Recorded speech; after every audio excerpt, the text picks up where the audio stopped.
to the channel. This is Kit Guru. My name's Christina and I am here to give you the scoop on the SteelSeries Aerox 3 mouse. And that's not all, because we are so good to you that we're going to be comparing both the Aerox 3 wired and wireless varieties so that you can decide which is obviously best for you. Since we're being so good to you, how about you hit that sub and that bell icon down there for us? All done? Awesome. So these are both wholly lightweight mice, and this seems to be a really popular design choice at the moment. So let's see what these particular mice have to offer. The Aerox 3 wired has an RRP of $59.99 here in the UK, and the Aerox 3 wireless has an RRP of $99.99. The unboxing experience isn't much we haven't seen before on either of these models. Inside the box of the Aerox 3 wireless, we have the manual, the USB to USB-C cable, the USB-C wireless dongle, and an extension adapter, which works just as shown here. I have to mention how good the manual is. It is really well written and answers most, if not all, the questions you're going to have whilst using the device. This can also be said for the wired Aerox 3 too. Inside that box we have an even more basic experience, just the mouse, the detachable USB-C to USB cable, the manual and the mouse itself, and that is it. Much more of a low profile box too. The cable in both boxes is similar, shoelace design, but the wireless cable is a little bit thinner. Both cables are as good at getting rid of kinks though, so that's good. Both of these mice look identical in design and shape. They both have the tire track like rubber design on the mouse wheel, the SteelSeries logo on the left mouse button, the same diamond cutout pattern on the top and underneath, as well as the same 400% PTFE glide pads and the same amount of buttons. Well, almost. They have 6 buttons in total, left and right click, the mouse wheel up and down side buttons on the left hand side, and the CPI button. This stands for counts per inch. Even though most manufacturers use DPI to designate the resolution measurement, it's not actually the correct name to describe this measurement, but companies kind of go with it because it's such a popular term used by the public and other companies. DPI and CPI are referring to the same thing, but technically completely different meanings. DPI stands for dots per inch, which is often used to describe the measurement or the output of resolution of a printer, let's say, and CPI stands for counts per inch, which generally refers to the sensitivity of a mouse. In light of SteelSeries saying CPI for the rest of the review, I'm going to be doing that too. Fun fact of the day, eh? Or did you already know that? Let us know down in the comments. There is a difference on the wireless mouse though. Underneath we have a switch that is used to go between 5.0 Bluetooth and 2.4 GHz wireless, and there is also a off, which is either to turn the device off obviously, or to use the USB-C to USB cable. So the Aerox 3 wireless has the best of all 3 worlds here. Bluetooth can be used for mundane everyday tasks and will increase the battery life, but obviously it doesn't perform as well as the 2.4 GHz, which you would use for gaming, so you can harness that full potential of the specs inside this mouse. Then of course there is the wired option, no battery needed, which is great if you're in a jam. Also, talking of battery, this wireless Aerox has around 200-hour battery life according to SteelSeries, and I didn't run out whilst I was using it over a period of around 2 to 3 days of consistent use, mind. So I would say pretty good battery here. Also, this has USB-C fast charging. Whilst we're on the topic of buttons and specs, let's have a chat about just that. Both of the mice share the same buttons in terms of actuation, travel and feel, which I might add is very little on the left and right click. However, you have the usual spongy side buttons that have slight pre-travel and a significant amount of post-travel too. The CPI button on both is great, though no post-travel or pre-travel, and very clicky and responsive. I'd be inclined to say that the wheel on the wired Aerox 3 has an ever so slightly higher amount of tactility on the increment change when using it slowly. However, when you're scrolling at normal speed, they feel near on exactly the same. When comparing to other lightweight mice like the DM6 Holy by Dream Machines, I would say that the actuation is a little firmer and even more tactile in the click than the DM6. The DM6 wholly uses the 10 blue shell switches, whereas these mice both use gold micro IP54 switches. And something that is pretty awesome is that they are also IP54 rated. You heard me correctly. This means that they are protected from limited dust ingress and also protected from water spray from any direction. This is going to help if you knock your drink over and a bit hits it, but it won't help you if you drown it, you know, so still be careful. Also, these mice feature aqua barrier tech. That is there to safeguard the seemingly exposed interior circuitry from virtually all types of environmental damage, which is awesome to know. Next, we have a sound test for those of you that want to know what these buttons sound like.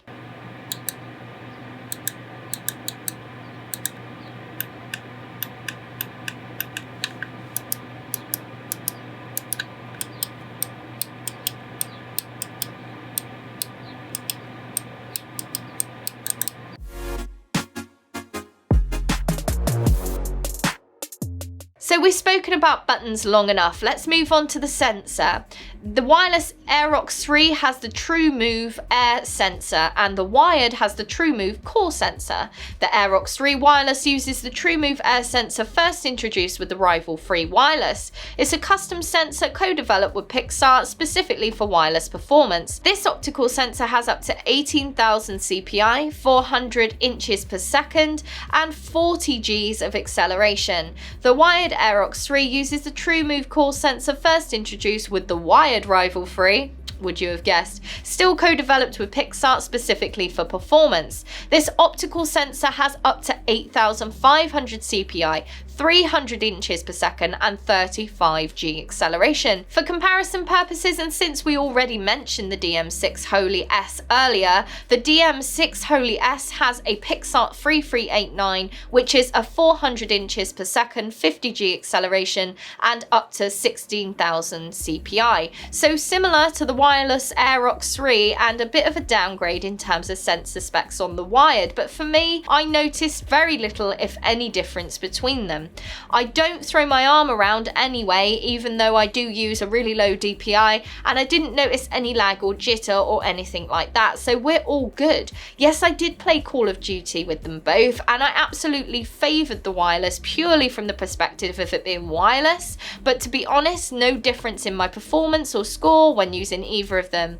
There was no difference in terms of using the 2.4 GHz or wired either, which is great and what we want to see. The wireless though is 66 grams, whereas the wired is 57 grams. So there is a good amount of difference there. But again, nothing that made a difference to my gameplay personally, but I am used to a much heavier mouse, so both of these are super light in comparison to my own Razer Basilisk version 2. When you have one mouse in this hand and one mouse in the other, you can feel the difference. And you know, if you like to move your hand around and use big movements in as quick as possible movements, it might be better for you to go for the lighter of the two.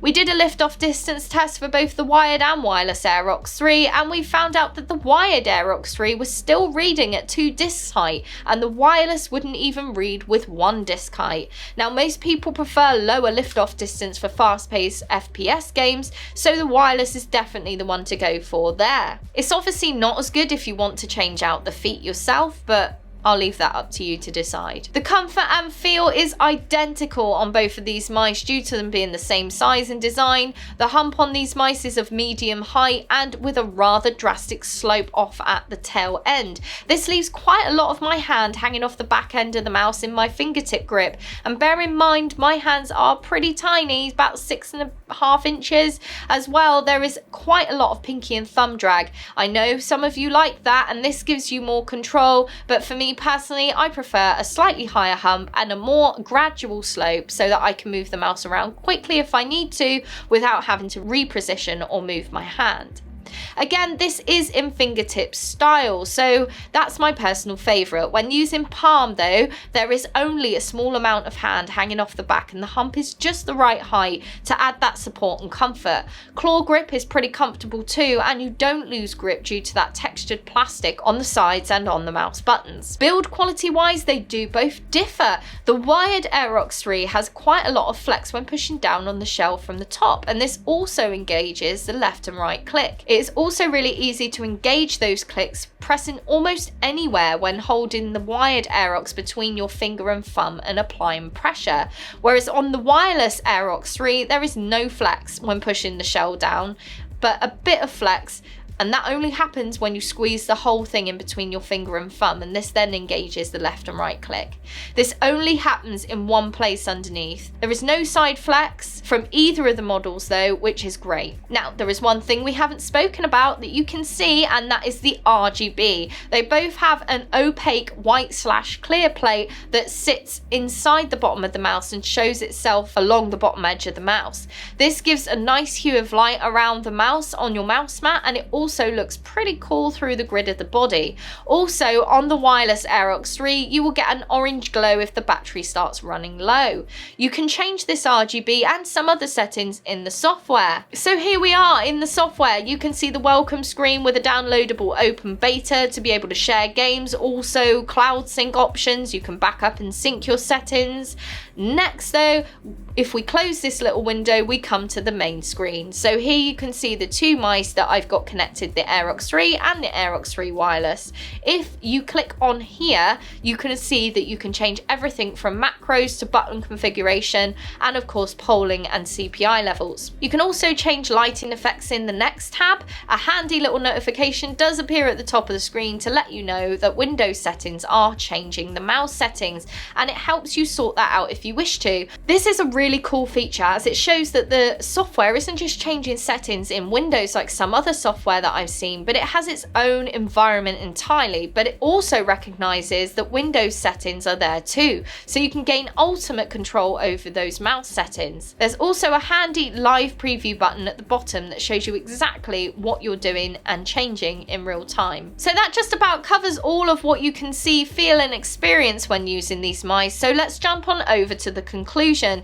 Me personally, I would go for the Aerox wireless all day long. I know it's a bit pricier, but when you get the best specs and all of those connectivity options, it's kind of a no-brainer for me. Of course, if you were trying to save some change, then the wired option isn't that far behind, and it is worth its price tag. I would say that anyone looking for a lightweight gaming mouse would not be disappointed by either of these devices. However, I wouldn't trade my Basilisk version 2 by Razer in, as I'm still a fan of a heavier mouse. How about yourselves? Let us know down in the comments your favourite mouse, what you love about it, and if it's an Aerox 3 wired or wireless, could you be tempted to go somewhere else or be tempted to the Aeroxes? Let us know. Hit that sub button, ring that notification bell. Don't forget to catch me, Christina, here on Kit Guru for that next review. You take care.